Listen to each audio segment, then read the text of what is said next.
Yan, kagigising ko lang. Ang ganda ng umaga ko ngayon dahil may magbibigay na naman sa atin ng regalo. Itong L3 na to, hindi ko alam kasama ulit yung L3 ha. Tingnan natin ano kaya itong regalo at sino kaya nagbigay. Let's go! Let's go!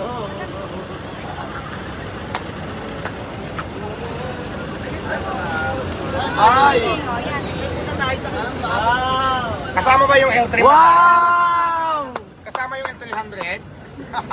Picture mo kami. Picture tayo, picture tayo. Ang ganda naman ng gising ko. Wow! May maagang regalo. Actually, kagigising ko lang talaga medyo pagkudpud ang lula mo, di ba? Kasi kagagaling na natin sa mga racket. So, Binigyan ka ng ayan. Napakaganda ng Meron gift. dito na. Ang sabi ko. Kausapin ko. Wait lang.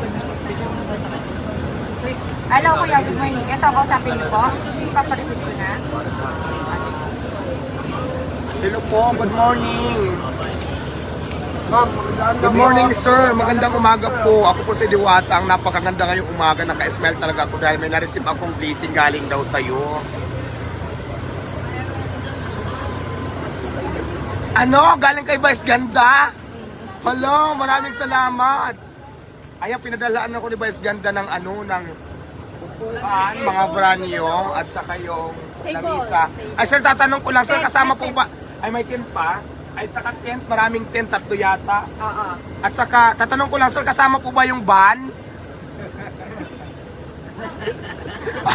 ay, Diyos ko, akala ko ba naman kasama yung van. Pero maraming salamat kamo, sir, ha? Maraming salamat. Alam mo ba, sa Vice Ganda, idol ko talaga yan noon pa. Sayang, hindi kami nagkita. Pero sa bagay, saan pa magkita sa Vice Ganda pupuntahan ko? Gusto ko mag-content kami para sikat din ako. Para maraming views sa mga vlog ko. Maraming salamat. Sabihin mo na lang kay Vice Ganda na pinapaabot ko kamo, maraming salamat sa napakagandang business na galing sa kanya. So, na-appreciate ko po ito lahat. At saka yun lang, maraming salamat and God bless po sa ating lahat. Oo, sige, ipipicturean ko. Actually, ibablog ko nga ito ngayon para makita nila na galing kay Vice. Oo. Sige, ibablog natin. Videohan nyo ako ha, ibablog natin to. Salamat sa ibababa ko muna, bubuhatin ko muna. Ay, ging, pasuyo nga. Ano mga lalaki dyan, Rick? Mga lalaki nga dyan. Buhatin muna natin. May libre ka daw chicken.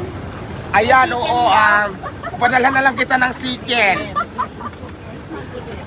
May bagong luto ba ng chicken? Rico! Ayan siya, nababa na siya. Ayan yung mga bigay ni Vice, ganda papakita natin. O, sige lang ha. Ayan, ito, mga upuan brand new. Doon banda. Upuan, marami siya. Yan, mga brand new talaga yan. So, ayan. Yan, upuan. Plus, ilabas nyo na. Ilabas nyo na, boys.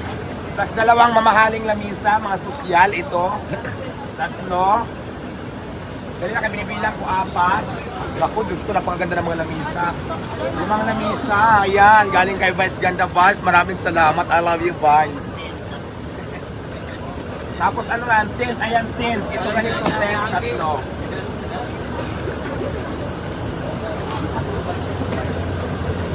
So ayan, maraming upuan, 5 lamisa, tapos 3 tent. Ito mga ganito ha, tent. Gusto ko lang pasalamatan talaga si Vice, taos puso pa ako nagpapasalamat. Ako po si Diwata, siyempre ang may-ari ng Diwata. At controversial ngayon na Diwata Paris Overload. Maraming salamat sa Vice dahil nag-share ka ng iyong blessings. At siyempre gusto ko rin pasalamatan yung mga taong sumusuporta sa akin. At siyempre kay God, kasi diba maraming blessings na marating sa atin, sa tulong din po yan ni God. Kaya maraming salamat sa mga taong sumusuporta kay Diwata Paris, lalong-lalo na kay Vice. Maraming salamat po. Mwah.